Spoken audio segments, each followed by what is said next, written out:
नमस्कार मंडळी. आपल्या लालबागमध्ये झणझणीत असं घाटी पद्धतीचं फूड खायचं आहे. So welcome to Martand.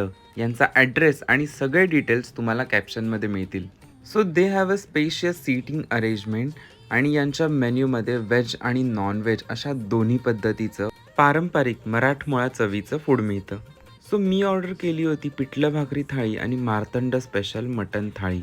So या थाळीमध्ये मालवणी रस्सा, काळा रस्सा, अळणी रस्सा, काळं सुक्कं मटण, अंडा मसाला, मटण खरडा, सोलकढी, इंद्रायणी भात आणि भाकरी असा खूप सारा मेन्यू होता. So the food was so delicious and काळं मटण वॉज सो टेस्टी. सो खूप सारे लोक ना स्पेशली इंद्रायणी भात खाण्यासाठी इथे येतात. आणि अळणी रस्सा माझा पर्सनल फेवरेट आहे. तुम्हाला जर झणझणीत तिखट असं घाटी पद्धतीचं जेवण जेवायचं असेल तर या हॉटेलला नक्की व्हिजिट करा. आणि आपण भेटू न्यू हॉटेलसह.